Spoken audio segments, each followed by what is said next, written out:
Hello, thank you for coming to my channel and spending some time with me right now. I wanted to share with you about my journey so far in entrepreneurial, kind of my intro to what I've experienced so far as I have been working on starting a sneaker startup. I'll just start with the more recent history. Decided to go back to college a little bit before. It was a few years, like 2016, 17, after a long time not being there.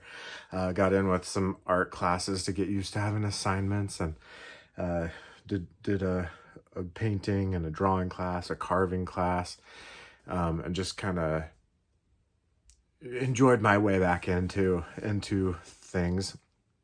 Had a ton of fun that semester, and then went on to the university from the community college, started architecture, and was just like, what is going on? It was very condescending. The architecture program that I started to go into was bothering me quite a lot. So I was like, well, I don't want to be burning through money doing this. And there was just so many things that I was like, it's not actually, like, I like raw creativity, art, stuff that you like fall into.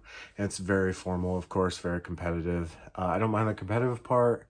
Just depends on what you're, what is it worth to you? If it's your career that you're gonna love, well, then it would be worth it. So I kind of was like, as I was going to classes, I was putting money into my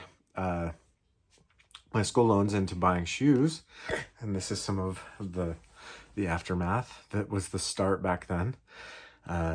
And around that time as well, I was seeing StockX with the prices going very high, and thinking, that design, a lot of it's just logos. It's not that great of design. And so I was motivated to get people good design at retail, affordable prices, as the best that I could. Some of that hasn't turned out to be exactly the way that I hoped originally. In the meantime, I heard of a company called Pencil, and they basically presented the idea that you might be able to get into the sneaker industry without a 4-year degree, and you'd have to qualify. They have a rigorous program that qualifying to get you into a competitive class, and then the highest of the classes will go out to like Nike, New Balance, a bunch of different companies out there. Allbirds was one that I submitted for. I think I looked into the Vans one. I had submitted one. It wasn't Vans, but it was the mother company.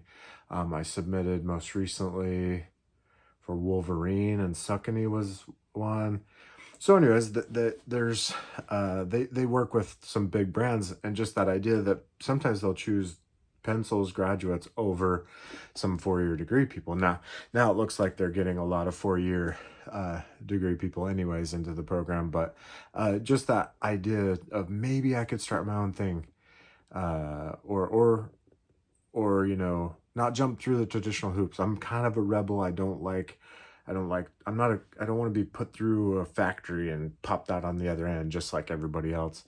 There's something to education, but I also think that whether it's mentorship or your desire to do things as soon as possible, meaning like you don't need an assignment, you don't need the stressors, you just work and develop yourself. And as long as you're accurate, there's so many things to sneaker design and to branding, to business in general, that there's a lot of. I was working on my tech, that becoming a designer more than I was thinking about the branding. And you should have seen some of the stuff that I that I let out early on. That was when I was just learning digital design. Some of it's funny, and even more recently, some of my, like, when I do like a thumbnail sketches, I put some things out. So some of the people on my Instagram deserve a lot of love for sticking around through all of the things that I've posted, and creative branding strategies, all that stuff. So it was before the pandemic. I had a family friend that had 45 years of business experience. He's had some inventions. I thought the guy would be like perfect to partner with on an app idea that I put on the back burner now.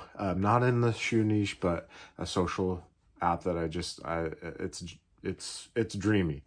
But I was talking to him about him being the CEO and running that, and it turned out it's a big project. It'll take several million, dollars to really make it function. So in the meantime, I was like, well, I want to pursue this pencil. I want to do my next. He didn't really have the funding for it. I want to do my next dream thing, and which was to be a designer. And so I pursued that. I have a job managing an apartment complex, so I'm able to.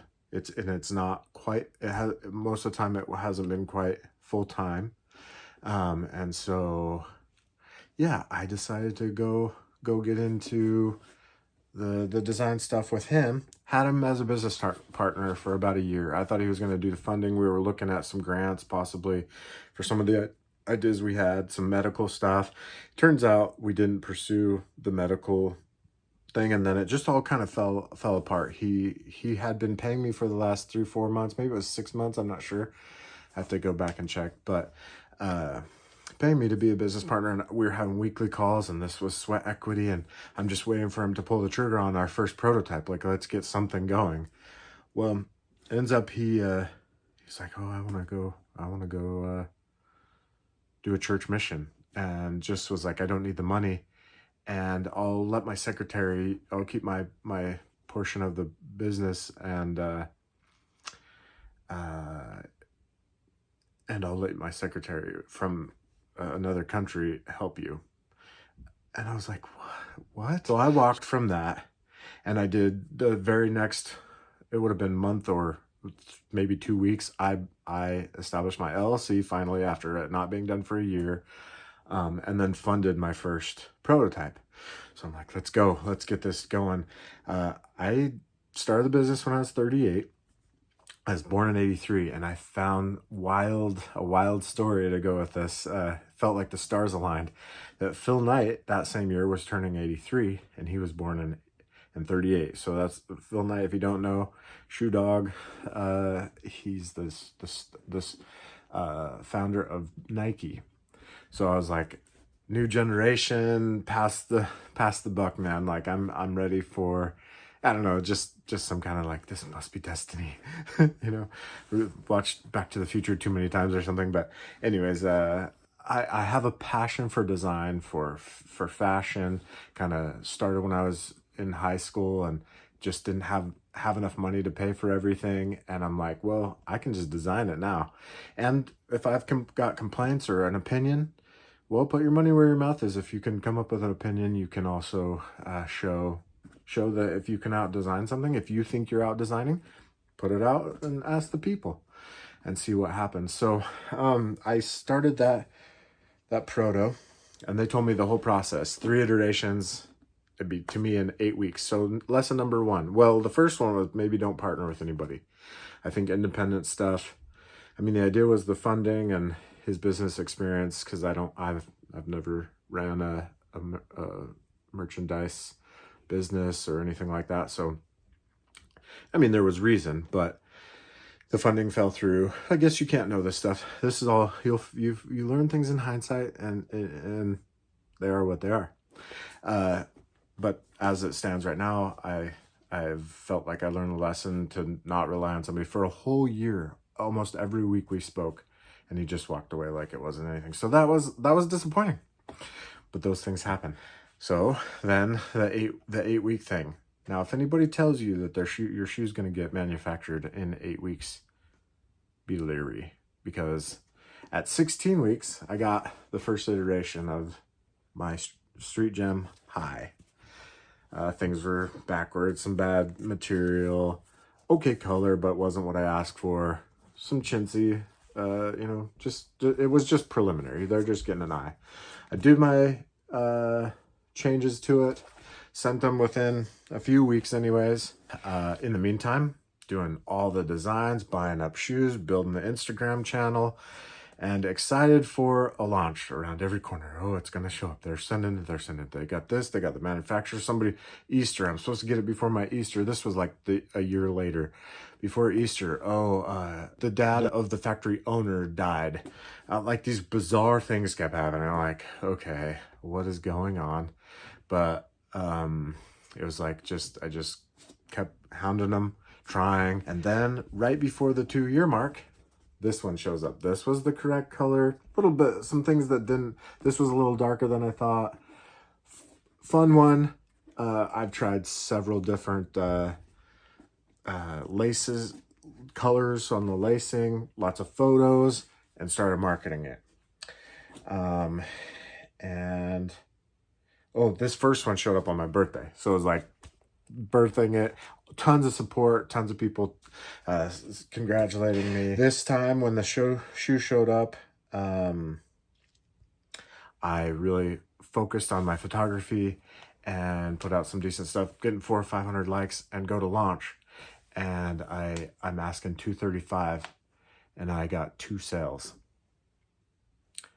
All that support, all that, I was subscribed to all these people, so I'm always interacting with them, trying to build a brand, yes, for money, but also because I'm a relator, and it's a niche, and it's fun, and I mean, who doesn't like fashion and some being up and what's the next thing coming out, the drops. It's a fun culture thing. Expected so much more out of my following than what I had. And I don't know if I was doing kind of the guy next door silly stuff that I'm posting, and maybe too much strategy, and I don't know, all the things but I got really depressed because I was vested. I have been unhealthily committed to this for like a super long time, like crazy hours into the night, 2 or 3. I'm like, my Creed songs coming true, that, you know, your all those lonely nights, so that your dreams and your reality are the same. And and they were a year apart, actually. The one guy, when he decided to buy, super kind, like I want to repay them just for going out on a ledge. Patient. I tried to refund money the one time because it didn't turn out that the deadline, that the timeline was right. He's like, no, don't worry about it. So putting his faith in me, I mean, means more than, I don't even care about the money. Like the fact that someone went out on a limb with me was like just a dream. So kind of him. And then so I really, when this new one showed up, I got 1 sale, really. And I'm doing Instagram marketing. I really don't know, totally what I'm doing for marketing, because I spent all my time in doing, there's just so many hats, right? Like I was focused on photography. There's a value. And the time and the story, and it's the street gem, and I'm from Idaho, and I'm a Gemini, and Idaho being the gem state, and there's all these bridges, and just, it turns out really nice. But I've only got 1 offering. So as of right now, this is the only thing I've worked on launching. Would like to get more silhouettes and more colorways. My other idea, one of the ideas we were considering patenting is, looks like, if they're telling me the truth, it will show up. But I've got myself in a ton of debt. Like, you get all these stories, like, it's all cool. Like, I heard about Airbnb. Oh, they got in $30,000 worth of debt, and then year 2, they got $1 million, or I was like 120,000. Like, it stacked a couple million, 7 million, then the rest is history. But for every one of those stories, there's 100 bankruptcies, and I have recently been considering it. And so, you don't want to, that's not law of attraction, and it's not sexy that things don't always work out. But this is just the word to the wise, that just because you're building a niche and you have your followers and you're interacting and you think you're building something, sometimes you're building a road to nowhere. I'm not saying I've completely failed, that I've built a road to nowhere, because there's a lot of factors. learning now. I was really depressed as I was facing this stuff and just like, what do I do? I'm in this debt and I needed to get some counseling, some mental health. Like it rocked me. And you don't want to go out on social media and be like, and fuss about it. But, and a little bit fussing right now, except for, it's in the past, couple months back, and new strategies. Well, I got into Udemy, and have been looking at a bunch of different classes on branding and some marketing, NFTs, and that brings us to the current. Hopefully, waiting on another shoe to show up that has the one feature that in a new colorway, so you have more than just a single like one offering, and you fail, you shouldn't really. I think that you fell. It's over after one offering. Variety. Runners sell better than high tops. Basketball maybe more than a high top. Even this has like a basketball, street basketball vibe for sure. Very much like it's cozy. Wore it in the snow. Not too hot. The ventilation is good. All that's venting. Very exciting shoe. But there's things going on. Economy is struggling. I put it at $235 when I released it, and then I heard of the story of the horse that's for sale for $1,000 and doesn't get any calls, and then you put the same horse goes up for sale for $10,000, and all these calls come in. So I switched it up and set the price at $325, which I'm marketing it, or I'm manufacturing it out of Portugal. I didn't want to go to China because I don't like the child labor thing, and I don't know how long we'll be in, if we're going to be in good standing with each other, US and China, we'll see. But I didn't want to start a business on something that was shaky, that I've seen trends that just they don't look promising, so you want to start something that's sustainable. So I think, all those things being said, do everything that you can they say fail fast, but when the manufacturer doesn't bring the shoe, there's a part of me that should have just given up on it, went and got a different manufacturer. So that's one thing, a lesson that can be learned is, people don't keep their word, move on, do that. I believe, you can hold out for hope, and sometimes things work out. I feel like I earned some respect from the company. That's why they finally got this to me. But in the meantime, also do it on a pre-made outsole. That's another pointer I could tell you. Vibram has a catalog. There's other companies out there that have catalogs, or you can find pre-made outsoles. I'm not sure if there's a person here locally that I might go speak to and learn how to do some of my own cobbling, my own, prototyping at least, to make the process go faster. If I can, learn some decent enough things to put together some shoes, well, then I can do my own photography. I could do, whether I do it, or also another option is to find what is that? It's not on the tip of my tongue. Bespoke, someone that can do bespoke work for you. Again, that $325. There's bespoke stuff, just regular like dress shoes for like $700-800, sometimes $1,500, just for a custom pair that fits you. So to say you can do affordable. So I needed, out of Portugal, I needed to sell 50, minimum order of 100. It's not a lot. So I'm almost to 5,000 followers. I figured should be easy. And this has not pulled the weight. This, I have to still put some branding on it. The other colorway hopefully is good. Some of the feature that I'm going to be unveiling. But lots of interaction, lots of likes.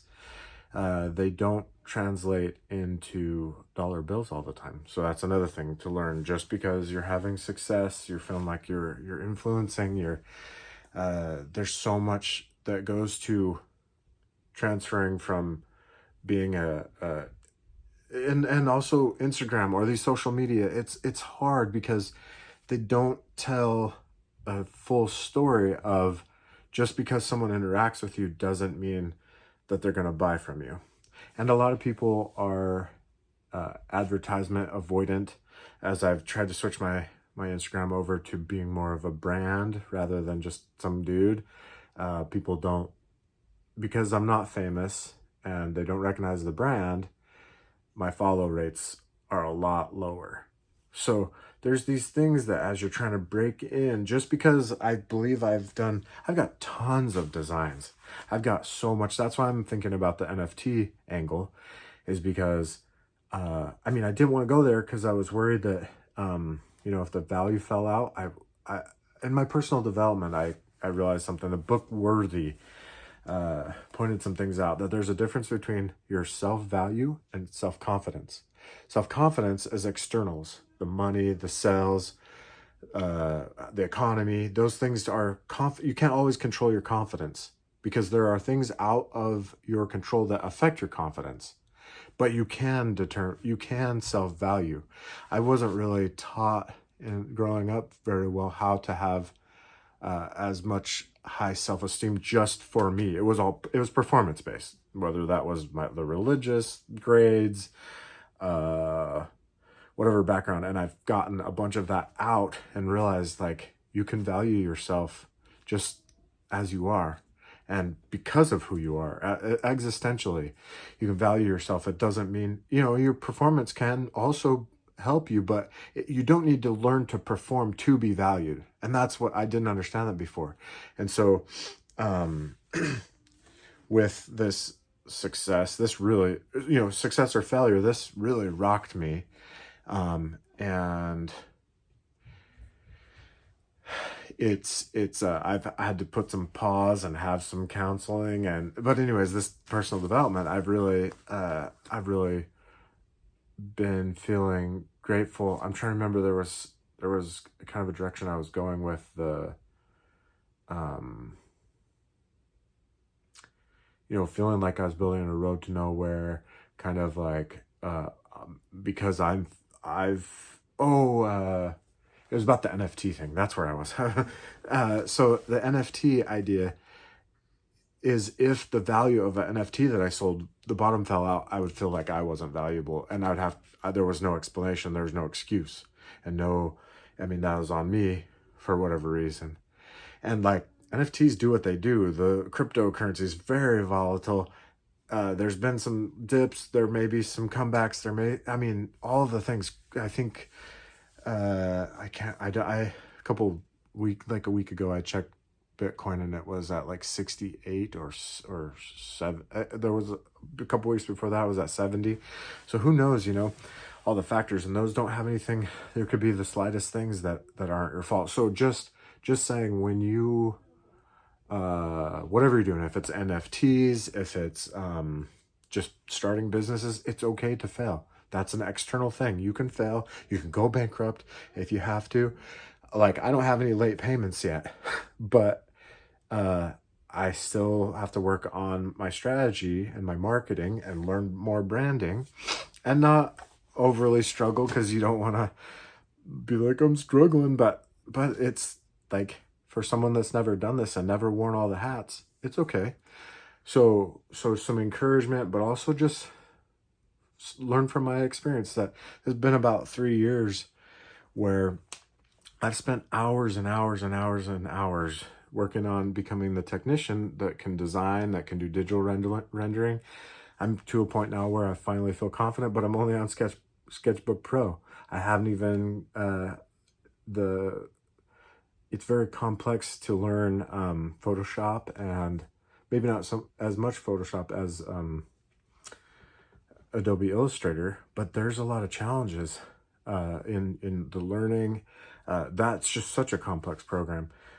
Obviously people learn it all the time, but I like to be I feel like my quality of my designs and colorways are my strengths. And if I need to get someone, I had an interview with a fellow designer recently, just chatted me, wanted to chat me up, and we had a good sit down at Jamba. And he was talking about how Virgil had a, what do you call it? A tech pack person, someone that did some of the technical stuff as he was coming up with his designs, for Off-White. And I find that was refreshing. I was like, oh, thank you.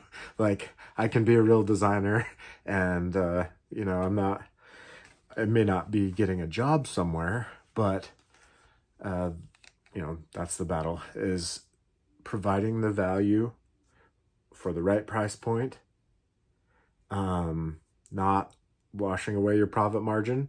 Like, if there was a part of me that was like, is it just me standing in the way? Should I price my stuff way lower than the 235, even go down like 160 or something? But if I did that, and my retail, or when I wholesale stuff to people, if I got somebody to wholesale my stuff in a big retail situation, or even smaller online, whatever, I wouldn't even hardly recoup my manufacturing cost at a retail. You're supposed to do another thing to, you're supposed to sell your wholesale at about 60% of your retail price. So, that's another thing to consider, is if your manufacturing cost is way high and you set your price too low, well then, I mean, there's no wiggle for just your business. And if you're getting your name out there, the retail is useful. You don't make as much profit, but at least they already have the marketing in place.